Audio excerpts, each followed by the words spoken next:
Aujourd'hui, dans Petit meurtre entre riches, un mariage apparemment idyllique Il formait un couple qui semblait avoir tout pour être heureux. sombre dans l'horreur. Il avait un appartement secret où il rencontrait des hommes et se travestissait. Et ensuite, Faire la fête, prendre de la cocaïne, boire du champagne.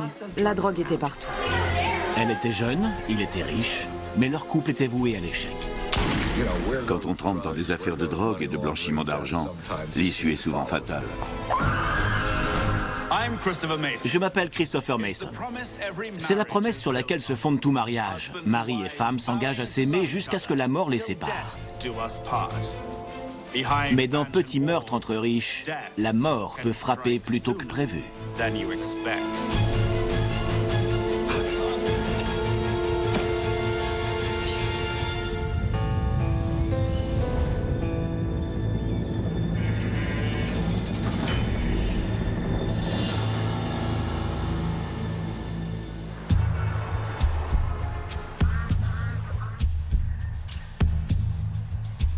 À Newburgh, dans le nord de l'État de New York, le propriétaire d'une entreprise de lavage de voitures a appelé la police. Qu'est-ce qu'on a là?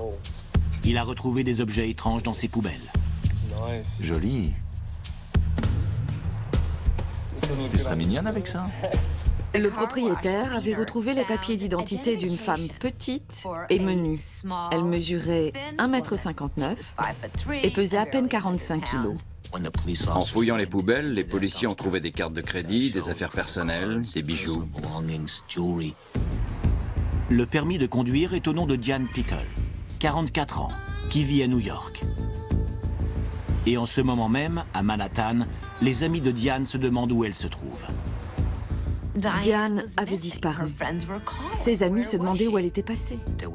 Cela ne ressemblait pas à Diane Pickle de ne pas aller au travail le lundi matin et de ne pas prévenir. Un autre détail intrigue les policiers quand ils examinent les vêtements retrouvés dans les poubelles. Regarde, pointure 44. Elle doit être immense. Bizarrement, ils ont retrouvé des vêtements de très grande taille. Pour une femme qui devait mesurer au moins 1,82 m et faire une taille 42. Ils ne peuvent pas être à cette femme. Elle ne fait qu'1,59 m. Quelle curieuse découverte! Les vêtements d'une femme menue habitant New York et signalée disparue, et les vêtements d'une autre femme plus corpulente. Qu'est-ce que cette deuxième femme a à voir avec la disparition de Diane Pickle? Diane Pickle mène une existence cossue au milieu des tours rutilantes de Manhattan. Elle était très belle, absolument magnifique. Tout le monde l'adorait. Diane travaille au Harper's Magazine et mène de front sa carrière et l'éducation de ses deux enfants. Très sociable, elle compte beaucoup d'amis, dont Maggie Bloomfield. Elle avait le cœur sur la main. C'était la gentillesse incarnée. Je ne lui connaissais pas d'ennemis. Comme beaucoup avant elle, Diane est venue à New York pour échapper à son passé et vivre une vie meilleure. On venait toutes les deux de petites villes du Midwest. On rêvait de partir s'installer dans la grande ville et de devenir riche et célèbre. Quand je suis arrivé à New York, j'ai rencontré bien des femmes comme Diane, célibataires, impertinentes, intelligentes et prêtes à tout. Une soif de vivre qui peut finir par attirer des ennuis. Après 10 ans de mondanité dans la haute société new-yorkaise, Diane Pickle se retrouve aux Alcooliques Anonymes, où elle rencontre son futur mari, Joe Pickle. Joe est un brillant financier de Wall Street, dont la fortune s'élève à plusieurs millions de dollars. Il était extrêmement intelligent et il gagnait très bien sa vie. Elle était arrivée à un stade de sa vie où elle cherchait la stabilité. Elle voulait un mari riche. Tu fais quoi, chérie? Elle était vulnérable et il était brillant. Tout va bien, mon chou. On s'est encore enrichi? Bien sûr. Ils étaient faits l'un pour l'autre. Un appartement dans Greenwich Village, une maison dans les Hamptons, 2 enfants dans la meilleure école privée de New York. Joe Pickle offre à Diane la vie dont elle a toujours rêvé. Vous êtes la femme d'un homme très fortuné. Vous allez dîner dans les meilleurs restaurants. Les années 80 étaient une époque dorée pour les femmes comme elle. C'était le genre de couple sur lequel on se retournait quand ils entraient quelque part. Elle a fini par prendre goût à l'argent. C'est bien normal. Mais le lundi 26 octobre 1987, personne n'a vu Diane depuis 2 jours. Que puis-je faire pour vous? Elle a officiellement disparu. Et la police décide d'aller interroger Joe, son mari. Comme tous les couples, on s'est disputé il y a 2 jours et elle est partie en furie de la maison. Il l'a vue pour la dernière fois le samedi soir précédent dans leur résidence secondaire d'Amagansett, à Long Island. Il a dit aux policiers qu'elle était partie, qu'elle avait simplement claqué la porte. Ce n'est pas la première fois. Elle va revenir. Ils avaient eu une dispute. Après cette dispute, il était allé se coucher à 2h30. Et quand il s'est réveillé le lendemain matin, elle était partie. Son sac et sa voiture étaient toujours là, mais elle avait disparu. Mais Joe éveille les soupçons de la police. Bien sûr. Il avait un comportement étrange. Il faisait des remarques bizarres. Tout à coup, il a attrapé une culotte, il l'a mise sous le nez des policiers et il leur a dit « Vous voulez que vos chiens reniflent son odeur ?» En partant, ils se sont dit que ce n'était pas un mari éploré, que c'était un homme qui n'aimait pas sa femme. Ils savaient qu'il était louche.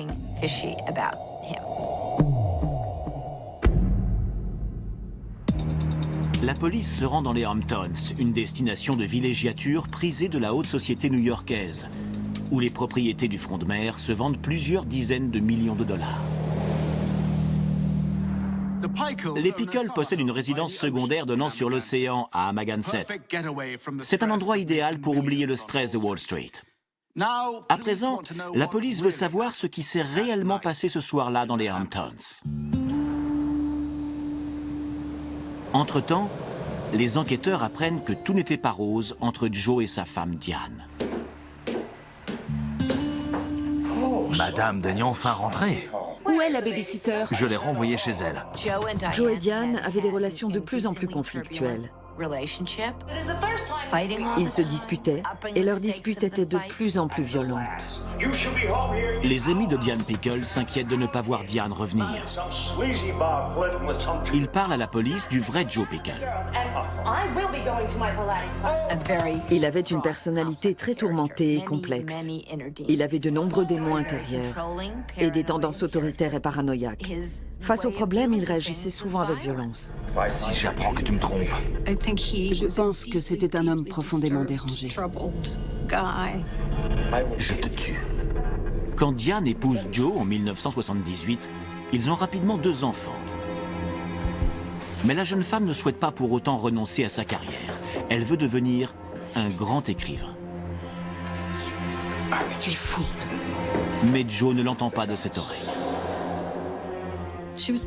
Elle était morte de peur. Il avait un passif. Il avait déjà frappé et menacé des femmes. En 1986, Diane et Joe ne s'entendent plus. Ils consultent un conseiller conjugal.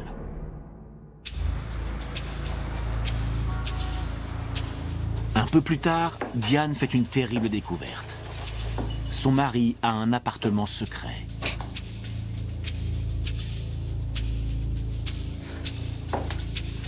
Et elle est profondément choquée par ce qu'elle découvre à l'intérieur.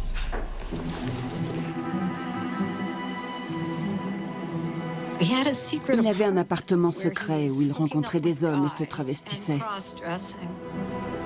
Joe est un travesti et il aime avoir des rapports sexuels avec des hommes. Diane a découvert des vidéos de son mari se pavanant habillé en femme, avec un godemiché. Joe Pickle avait une double vie. Il se faisait appeler Chloé dans cette autre vie. C'était un individu très bizarre. Quand Joe Pickle, le millionnaire de Wall Street, devient Chloé, il aime se filmer. Sur une cassette, Diane, son épouse, le découvre en train de lire le Wall Street Journal en robe de mariée et de se donner du plaisir au son de « Je vous le donne en mille ». Voici la mariée.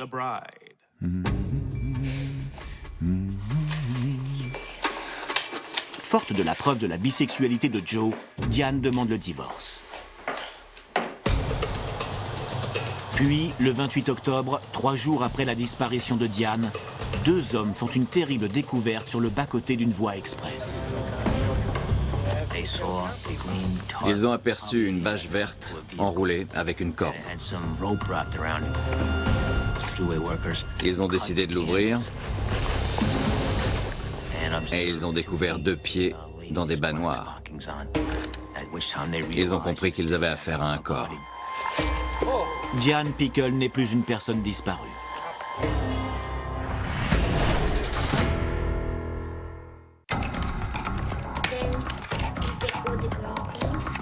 Elle est partie en furie de la maison et je ne l'ai pas revue. Quand des enquêteurs interrogent l'homme d'affaires Joe Pickle au sujet de Diane, son épouse disparue, il fait l'innocent et leur présente une culotte de cette dernière pour les chiens de la police. Ce ne sera pas nécessaire, monsieur. Quand le corps sans vie de Diane est retrouvé sur le bas-côté d'une route, les policiers estiment qu'il n'y a plus une minute à perdre. Dans un homicide de ce type, les premiers suspects sont généralement des membres de la famille. L'inspecteur Joe Tripodo de la police de l'État de New York rencontre des individus de tous horizons dans le cadre de son travail. Mais il n'oubliera jamais son entrevue avec Joe Pickle.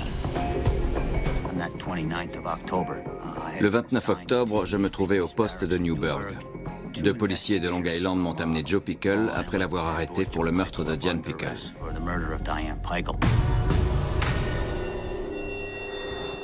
Joe Pickle est un homme poli et discret qui n'a rien de l'homme d'affaires arrogant de Manhattan auquel s'attend la police. Mais quand on lui demande d'aller identifier le corps de sa femme à la morgue, en enfilant sa veste, il marmonne « Allons voir le Maccabée ».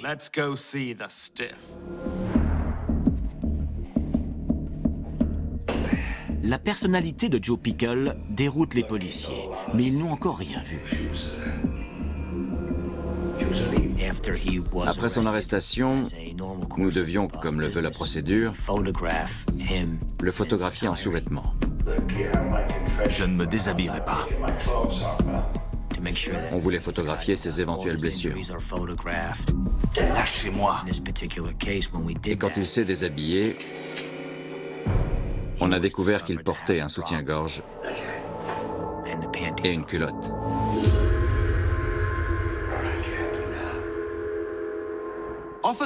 Les agents de la police de l'État de New York font la connaissance de Chloé, la part féminine de Joe. Mais les surprises ne s'arrêtent pas là. Il a déclaré que c'était une femme diabolique, que tout le monde était mieux sans elle. Et après ça, il m'a fait un clin d'œil. Joe fait ensuite un aveu. Oui, il a tué Diane en l'étranglant. Pourquoi ? Parce qu'elle lui faisait du chantage au divorce. La police ne tarde pas à découvrir d'autres détails encore plus troublants. Les enfants de Joe se trouvaient dans la villa des Hamptons quand il a tué leur mère.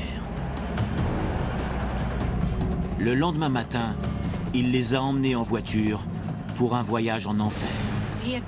Il a acheté une bâche et de la corde. Il a enveloppé le corps dedans. Il l'a mis dans le coffre et il a installé les enfants sur la banquette arrière. Où est-ce qu'on va? Pickle a passé la majeure partie de son week-end à rouler avec le corps de Diane enveloppé dans une bâche, dans le coffre de sa voiture. Il n'arrivait pas à trouver un endroit approprié où se débarrasser du corps. J'en sais rien, j'en sais rien. Le temps passait et on devait déjà être dimanche. Il avait peur que le corps commence à sentir.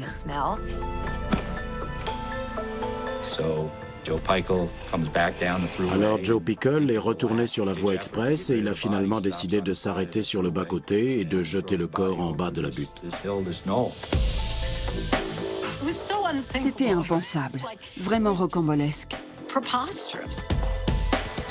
Cela montre bien que Joe Pickle était désespéré, qu'il n'avait pas du tout réfléchi à la question.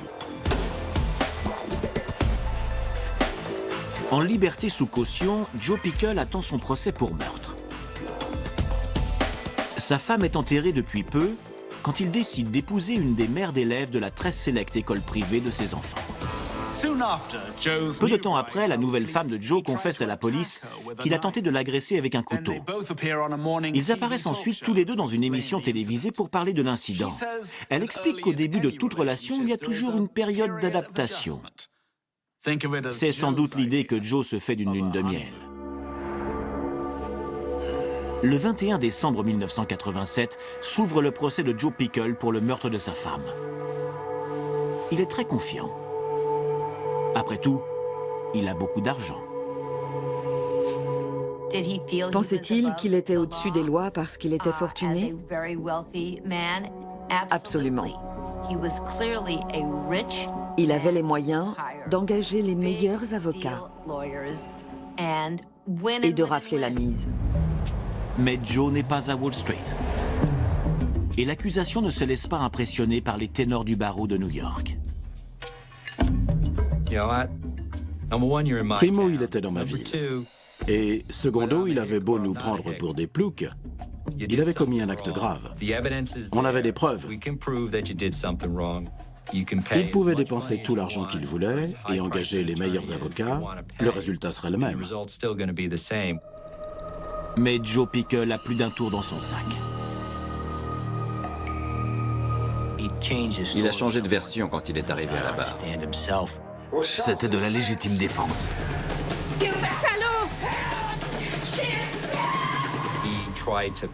Il a essayé de décrire Diane Pickle comme la coupable et de se faire passer pour une victime. Elle a lâché le couteau et... Il soutenait qu'il s'était disputé et qu'elle l'avait poursuivi avec un couteau. Et il a eu le culot de dire qu'elle était morte étranglée par accident. J'ai essayé de lui arracher le couteau des mains. Et...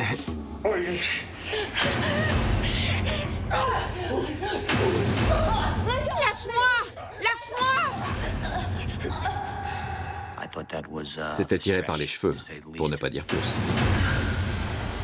Joe est un requin de la finance qui a pris la grosse tête. Il se prend pour le maître de l'univers. Il pense qu'il est plus malin que tout le monde et que son argent peut tout acheter. Mais il en faut plus pour déstabiliser des experts médico-légaux.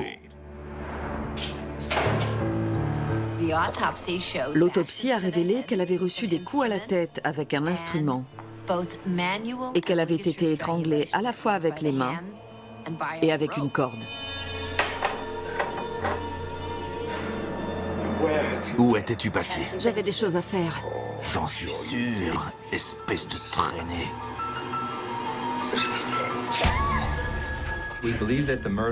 Le meurtre de Diane Pickle avait été commis dans des conditions atroces. On n'avait aucun doute là-dessus. Elle devait être effrayée. Il n'a pas agi sur un coup de tête.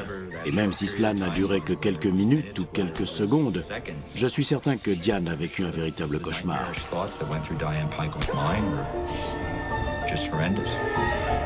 On n'allait pas laisser cet homme utiliser sa fortune, son pouvoir et son statut pour échapper à la justice. Comment le mariage de deux membres de la haute société new-yorkaise a-t-il pu se terminer dans un bain de sang?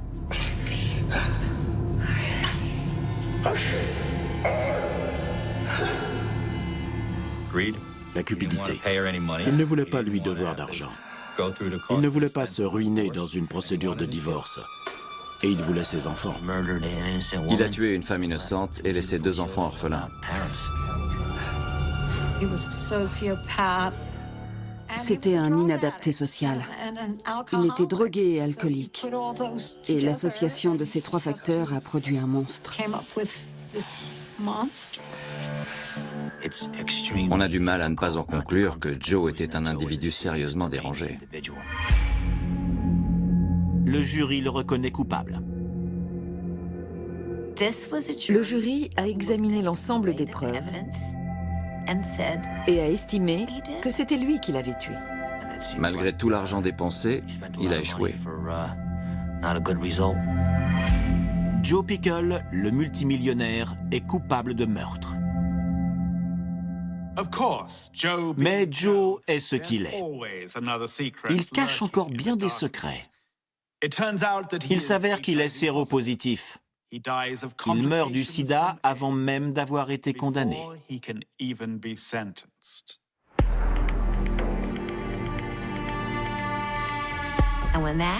Et quand l'inculpé décède, la condamnation est annulée. Il n'y a plus de condamnation.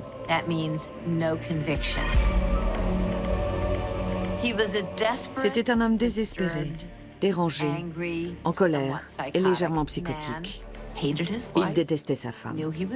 Il savait qu'il allait mourir, mais il a gardé le secret et il a préféré la tuer pour qu'elle n'ait pas les enfants. Joe Pickle n'a laissé que de l'amertume et des mauvais souvenirs aux personnes qui ont croisé son chemin. En revanche, les proches de Diane gardent un souvenir ému de la femme que son mari a tuée.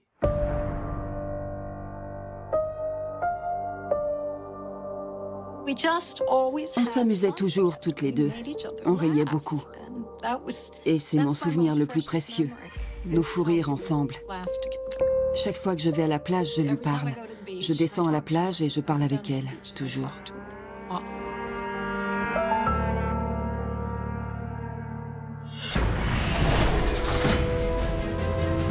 Tout de suite, dans Petit meurtre entre riches, quand on mène la grande vie à Miami, Une grande quantité de cocaïne et peut-être même de quoi faire du trafic de cocaïne. mieux vaut protéger ses arrières. Quand vous avez beaucoup d'argent et du pouvoir, vous avez forcément des ennemis. Au risque de perdre son mari. Le film Scarface n'était pas très éloigné de la réalité.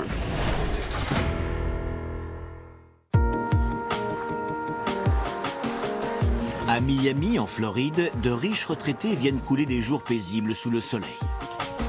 Du moins, c'est ce qu'ils espèrent.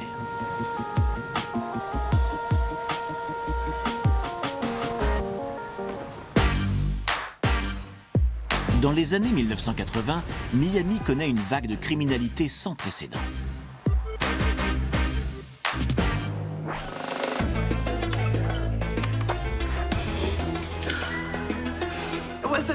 C'était une ville où il y avait trop d'argent, trop de drogue et trop de gens qui vivaient au-dessus des lois.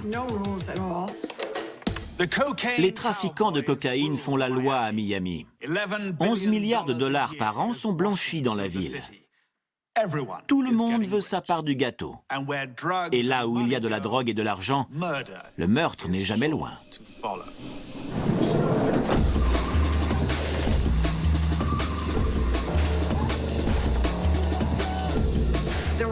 Il y avait beaucoup de gens qui avaient beaucoup d'argent. Et cet argent était très souvent lié à la drogue. Il n'y avait aucun doute là-dessus. En conséquence, certaines personnes possédaient des maisons immenses et menaient la grande vie. Le film Scarface n'était pas très éloigné de la réalité.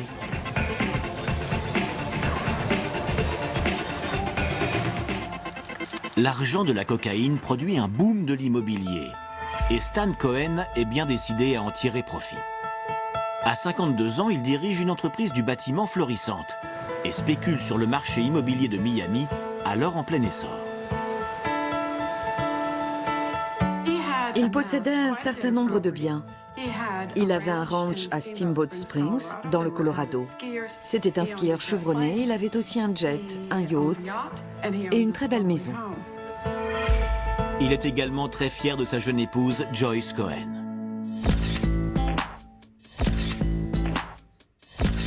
De 17 ans, sa cadette, Joyce, était secrétaire.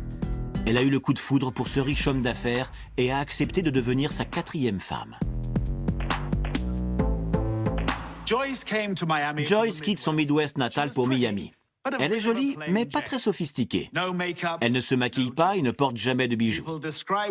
Quelques virées dans des boutiques de luxe avec la carte de crédit de Stan ne tarderont pas à arranger tout cela.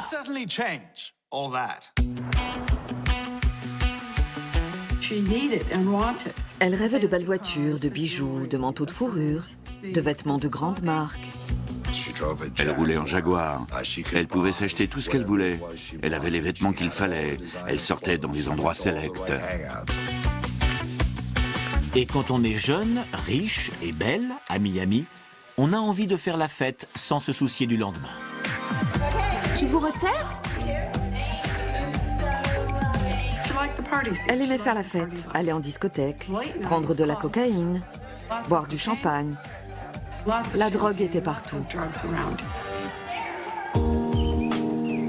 La fête se prolonge souvent jusqu'au petit matin ici, dans la superbe demeure de Stan et Joyce qui domine le quartier huppé de Coconut Grove.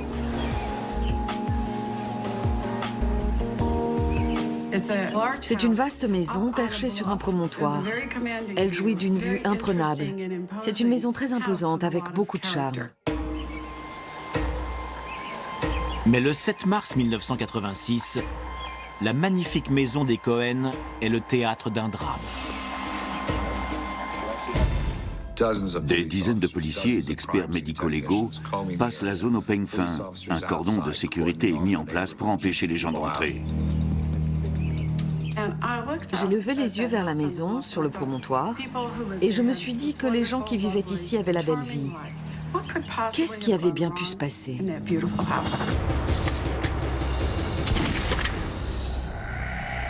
Le sexe, la drogue, le mensonge et le meurtre. Voilà ce qui a semé le chaos dans cette superbe maison.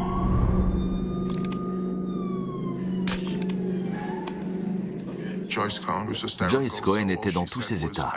Elle a juste dit qu'elle avait entendu des coups de feu.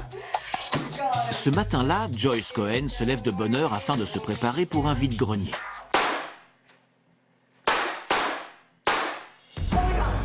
Elle a entendu des coups de feu, puis elle a entendu des gens descendre les escaliers de la maison. Elle a entendu quelqu'un dire avec un accent qui lui a semblé être un accent latino-américain « Sortons d'ici ». Ensuite, elle a aperçu des hommes en habits sombres se précipiter au rez-de-chaussée et s'enfuir par la porte d'entrée. Elle s'est tout de suite précipitée à l'étage où elle a retrouvé son mari Stan, étendu sur le lit. Non! Il était blessé et saignait abondamment. Stan Cohen a reçu 4 balles dans le dos. Il se vide lentement de son sang, jusqu'à la mort. Quand les policiers arrivent sur les lieux, ils ne tardent pas à comprendre que tout n'allait pas pour le mieux entre Stan et Joyce Cohen. Les enquêteurs ont senti qu'il y avait un problème. Ils faisaient chambre à part, ce qui prouvait bien que tout n'était pas rose.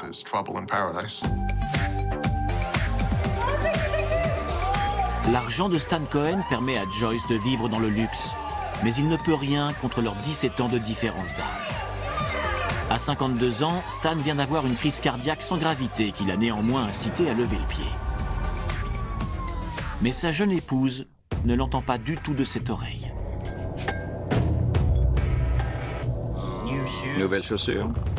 Je les ai achetés il y a 2 semaines. Mais ça, c'est nouveau. Joyce a commencé à passer de plus en plus de temps sans Stanley. Ne rentre pas trop tard. Oui, papa. Stanley allait se coucher et Joyce sortait. J'étais en bas quand j'ai entendu les coups de feu. Sur les lieux de l'homicide, un policier pose une question délicate. Puis-je vous demander à quand remonte la dernière fois que vous avez eu des rapports sexuels avec votre mari? Ça suffit. Je refuse de répondre. J'exige que vous partiez de ma maison. J'exige que vous partiez de ma maison. C'était la première fois qu'une veuve nous disait de ficher le camp. Cela n'était jamais arrivé. Et Joyce ne les laissera pas revenir sans un mandat de perquisition. C'était un premier indice. Quelque chose clochait. L'avocat de Joyce Cohen, Alan Ross, explique qu'elle a une très bonne raison de chasser la police. Elle craint d'être arrêtée à cause du problème numéro 1 à Miami. On a demandé à ce que ma cliente donne son accord pour que sa maison soit fouillée. La police soupçonnait la présence d'une grande quantité de cocaïne et peut-être une quantité suffisante pour faire du trafic de cocaïne.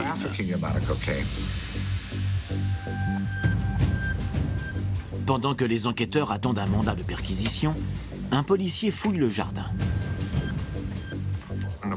Devant la maison, sous un arbre, on a retrouvé une arme qui s'est révélée être l'arme du crime.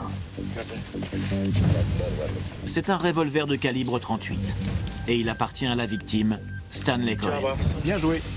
L'expert en dactyloscopie a établi qu'il avait été nettoyé. Il était impeccable, sans aucune empreinte digitale.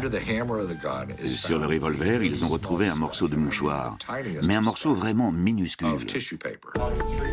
Et quand les policiers réussissent enfin à pénétrer à nouveau dans la maison, ils font une autre découverte. Dans la salle de bain de Joyce, ils ont trouvé une preuve très importante, un mouchoir en papier. Mais ce n'est pas un simple mouchoir. C'est une piste très intéressante. Ce mouchoir était une preuve scientifique de première importance.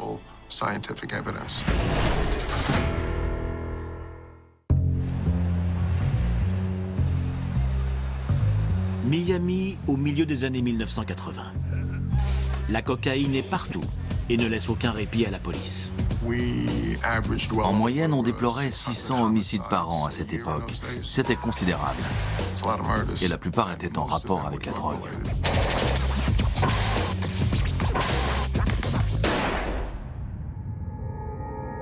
À première vue, le meurtre du millionnaire Stan Cohen fait penser à un énième cambriolage qui a mal tourné. Un inconnu s'introduit, s'apprête à voler des choses, le propriétaire se réveille et se fait tirer dessus. C'est une grosse maison dans un quartier chic, ça excite la convoitise des cambrioleurs. La jeune épouse de Stan, Joyce, dit avoir entendu des coups de feu et des intrus. Elle a entendu quelqu'un dire à quelqu'un d'autre « sortons d'ici ». Elle a aperçu des silhouettes indistinctes s'enfuir de la maison. Des silhouettes indistinctes dans la pénombre. À Miami, à cette époque, les silhouettes indistinctes sont nombreuses, en particulier dans le monde interlope de Stanley Cohen. Stanley avait de nombreux ennemis. Quand vous avez beaucoup d'argent et du pouvoir, quand tout le monde vous connaît en ville, vous avez forcément des ennemis. Il évoluait dans un milieu difficile et trouble. Le business de la construction à Miami était un monde sans pitié. L'avocat qui s'occupait de Stanley depuis 30 ans a déclaré qu'il avait la liste de ses ennemis et qu'ils avaient tous les moyens et des raisons de le tuer. Un petit morceau de mouchoir va-t-il permettre de faire toute la lumière sur cette affaire? C'était une preuve cruciale. Tout le monde pensait que c'était la clé de cette affaire. Un mouchoir retrouvé dans la salle de bain de Joyce semble correspondre au petit morceau de tissu retrouvé sur l'arme du crime. A-t-il été utilisé pour effacer les empreintes sur le revolver? Les experts médico-légaux retrouvent 3 choses sur ce mouchoir. Des traces de maquillage, des restes de poudre et des mucosités nasales correspondant au groupe sanguin de Joyce Cohen. Ils avaient cet élément de preuve assez accablant. Ils ont réussi à établir qu'elle l'avait touché et qu'il y avait des restes de poudre dessus.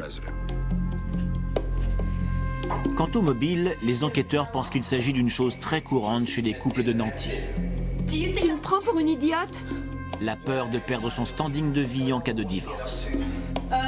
Désolée, j'ai aucune envie de me coucher avec les poules comme les vieux. J'ai failli y rester. Un des très bons amis de Stan, qui était aussi son comptable, a déclaré que Stan lui avait fait part de son intention de divorcer de Joyce.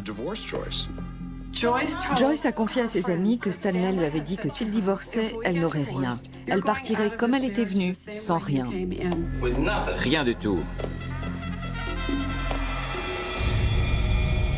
Mais le procureur estime qu'il n'a pas assez de preuves pour procéder à une arrestation. Joyce Cohen est libérée. Mais les enfants d'un précédent mariage de Stan gèlent ses biens. Pour Joyce, la grande vie est terminée. Joyce n'avait plus un sou. Pour la première fois depuis son mariage avec Stanley Cohen, elle n'avait plus de maison, plus de voiture, plus rien. Près de 3 ans après le meurtre de son mari, l'incontestée reine de la nuit de Coconut Grove vit en exil. Elle habite désormais dans une caravane à Chesapeake, en Virginie. C'est ici que la police la retrouve pour lui faire part d'une avancée dans l'enquête. Elle est en état d'arrestation. À Miami, le criminel récidiviste Frank Zuccarello a été arrêté pour une série de cambriolages avec violence. Il risque une longue peine de prison et il fait un aveu inattendu. Frank Zuccarello dit aux enquêteurs qu'il est au courant pour le meurtre de Cohen, car il a été contacté comme tueur à gages potentiel. Il déclare que Joyce Cohen est entrée en contact avec 2 autres hommes pour l'aider à tuer son mari. Frank, tu entres par cette porte. Elle mettrait tout en scène. Il pourrait feindre un cambriolage, pénétrer dans la maison, tuer le mari et prendre la fuite.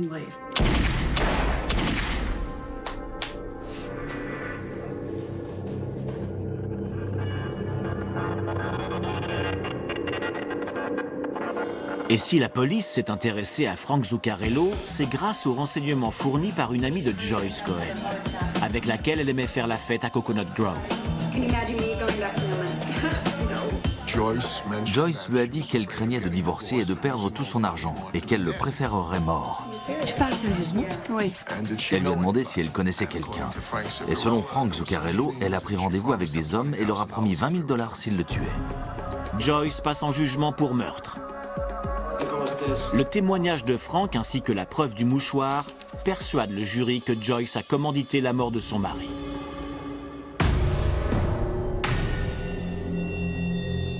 Elle voulait l'argent, elle voulait conserver son niveau de vie et elle a choisi les mauvaises personnes pour le faire. Joyce Cohen vivait dans une bulle qu'elle s'était créée grâce à la fortune et au statut de son mari. Quand Stanley Cohen a été assassiné, la bulle de Joyce a éclaté. La richesse de son mari ne pouvait plus la protéger.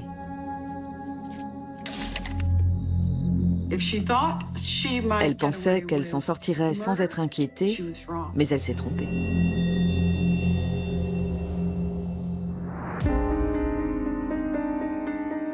De Coconut Grove à un village de Mobile Home, et maintenant en prison, condamnée à perpétuité. Joyce s'est mariée pour l'argent, et ce choix lui a coûté très cher. Mais l'histoire de Joyce Cohen ne s'arrête pas là. Cette histoire ne se résume pas à un simple problème conjugal qui se termine par une fusillade.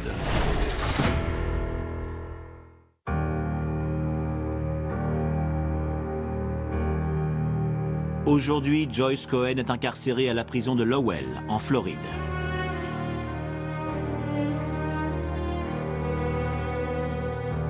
Elle purge une peine à perpétuité pour avoir commandité le meurtre de son mari Stan. Si vous discutez avec des prisonniers, riches ou pauvres, ils essaieront pour la plupart de vous convaincre de leur innocence. Joyce affirme toujours que 2 intrus ont tué son mari. La police et le jury ne l'ont pas cru. Mais aujourd'hui, certains lui donnent raison. On a parlé pendant environ 1 heure et je lui ai demandé clairement si elle avait tué son mari. Elle m'a répondu que non. L'ancienne journaliste de la télévision, Gail Bright-Doerr, a rendu visite à Joyce en prison. Je me souviens qu'elle m'a dit que si elle avait voulu l'argent de son mari, elle aurait pu se contenter de divorcer. Je n'étais pas obligée de le tuer et je ne l'ai pas tué. L'avocat de Joyce, Alan Ross, soutient également sa cliente. Je pense qu'il existe une explication parfaitement rationnelle à l'existence de cette preuve matérielle et que cette explication prouve son innocence. Cette preuve est un mouchoir blanc retrouvé dans la salle de bain de Joyce et sur lequel ont été retrouvés des restes de poudre, du maquillage et ses mucosités. Joyce Cohen se précipite à l'étage après avoir entendu les coups de feu. Elle est bouleversée de découvrir son mari blessé dans son lit. Elle s'occupe de lui tout de suite. Elle le touche.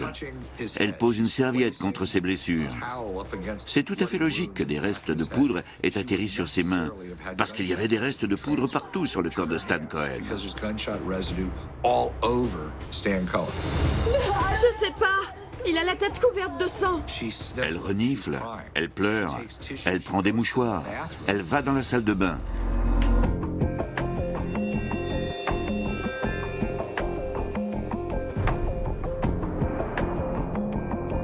Comme on peut s'y attendre, le procureur David Waxman voit les choses différemment. Le mouchoir dans la salle de bain contenait des restes de poudre, des mucosités, des poils. C'était très simple. Sa culpabilité était évidente, sauf si un petit homme vert était descendu de Mars et avait jeté ce mouchoir à la poubelle.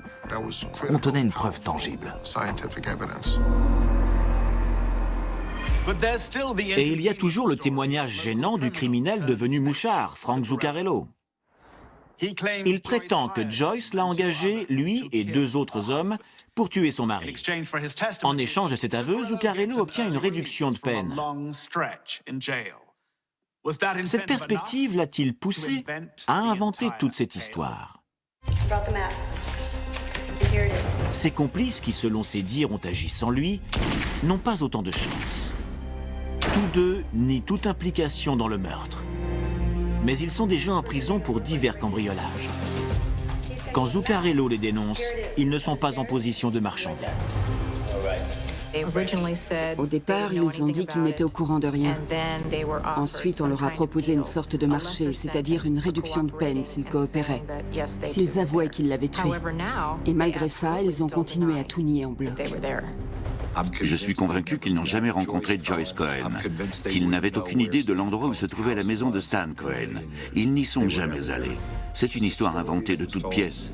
Et franchement, on a du mal à comprendre comment le jury a pu rendre un verdict de culpabilité. Une question se pose. Si Joyce Cohen n'a pas tué son mari, alors qui l'a fait? Un concurrent de son entreprise du bâtiment? C'est une théorie. Une autre théorie avance que Stan Cohen participait à un trafic de cocaïne. Une rumeur disait que Stan Cohen utilisait son jet privé pour aider des trafiquants de drogue à faire sortir leur argent du pays pour le blanchir. Et quand on trempe dans des affaires de drogue et de blanchiment d'argent, l'issue est souvent fatale. C'est une activité dangereuse.